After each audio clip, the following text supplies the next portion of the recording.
Ni hao from Phylion. Today we are going to take you on a really cool guided tour through the Phylion battery manufacturing facilities in Suzhou and Chuzhou.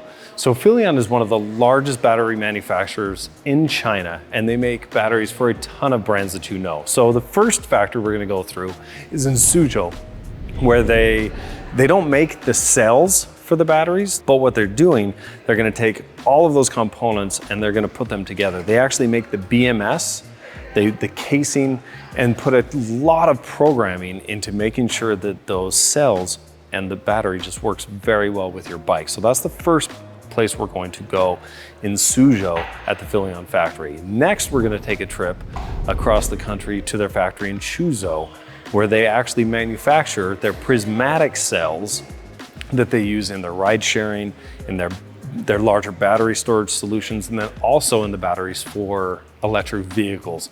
So it is a very big, packed day, almost a masterclass in how this all works. So we're gonna see if I make it through as we go through the manufacturing capabilities of Phylion.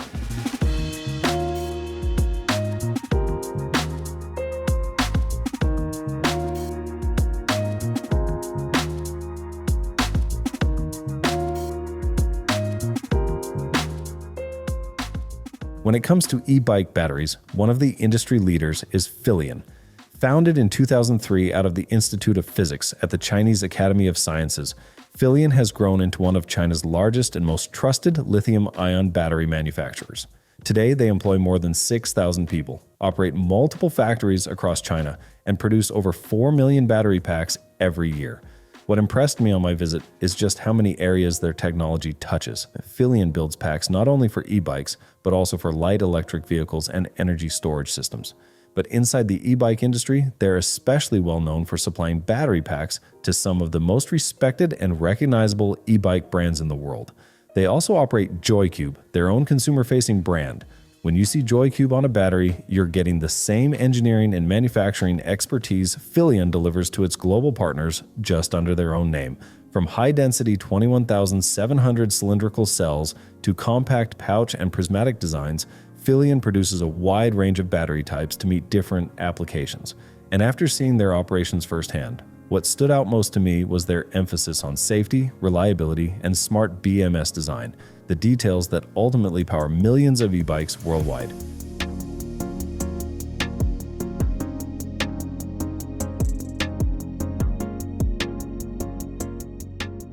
We began our tour at JoyCube's Suzhou factory, the main site where they design and assemble battery packs for e-bikes and other light electric vehicles.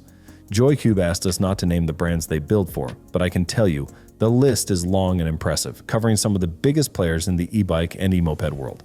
Unlike factories that produce raw battery cells, JoyCube sources its cylindrical cells from the leading Korean and Japanese brands such as Samsung, LG, and Panasonic. What makes this facility special is that it's where the real intelligence of the battery is created. Inside the engineering lab, teams of Phylion and JoyCube engineers were programming and testing battery management systems. The BMS acts as the brain of the battery, monitoring charge and discharge rates, balancing individual cells, protecting against overvoltage, undervoltage, short circuits, and overheating, and even optimizing overall performance and battery life. Watching their engineers code and test these systems in real time was fascinating. They were customizing software for specific e-bike brands, two of which we recognized from our own reviews on EBR, including one bike not yet released at the time, but we've since reviewed. From there, we moved on to the battery assembly line, a highly organized blend of automation and skilled manual work. This is where those cylindrical cells are spot welded into modules, integrated with JoyCube's in-house BMS, sealed, and then put through quality control checks before shipping. After touring the facility, I went back and compared our EBR range test data with the brands that use Phylion and JoyCube batteries. The pattern was clear. Better charge retention, longer lifespan, more consistent power delivery, and more accurate range readouts, even under tough summer conditions. Seeing the process firsthand made it easy to connect the dots. What's happening here in Suzhou shows up directly in real-world performance. Phylion and JoyCube's focus on smart engineering and meticulous assembly sets a benchmark for what a reliable, high-quality e-bike battery pack should be.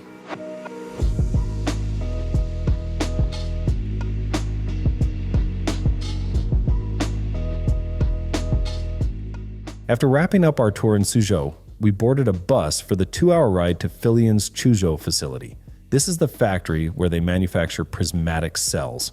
These prismatic cells aren't used in e-bike batteries, as they are typically used in 1 to 15 kilowatt-hour batteries, such as electric motorcycles, scooters, electric 3- and 4-wheelers, and energy storage. Again, almost all e-bikes use battery packs with cylindrical cells from LG, Panasonic, or Samsung. But it was still very interesting to see how the prismatic cells are made, and it gives us a detailed view into Phylion's technological capabilities as we toured their state-of-the-art facility.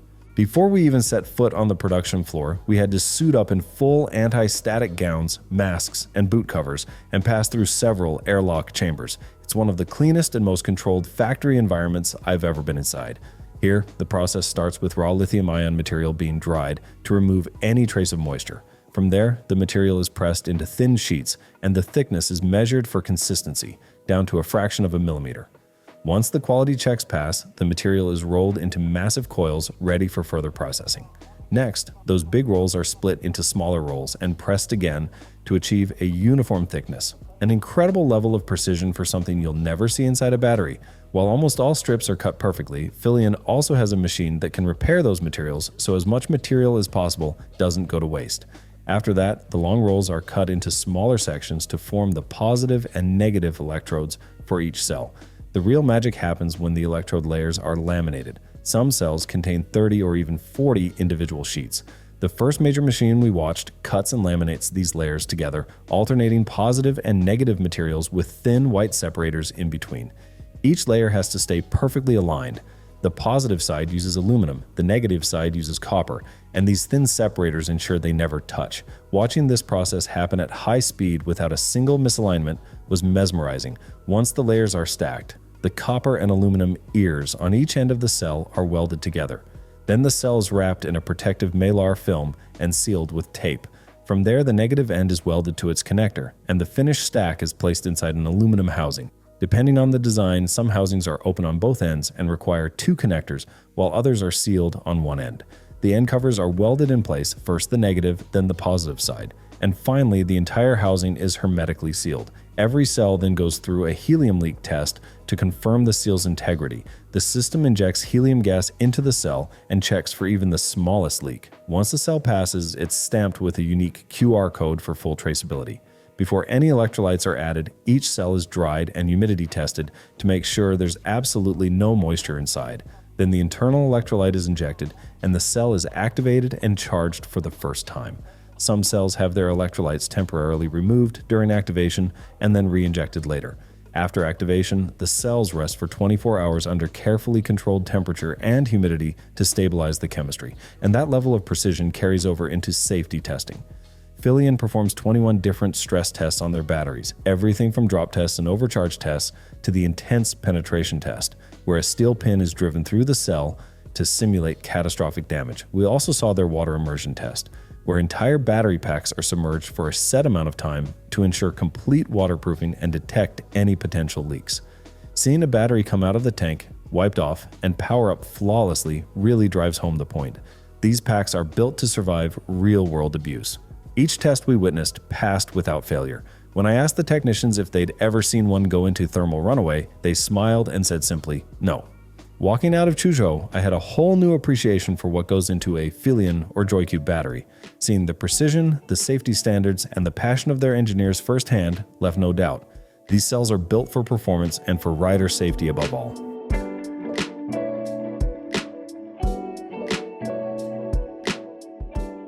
Okay, that was a long day. My brain is absolutely fried, but thank you to Phylion and JoyCube for taking me on that adventure. I hope it was as helpful to you as it was to me. And the thing that I just want to make sure that everyone understands is the importance of whatever e-bike you buy, having a UL EN certified battery that is going to be safe and be effective for the long-term usage of your bike. We learned a lot. If you have any questions, drop those questions below. But from Chuzhou, China and the Phylion factory, we'll see you later.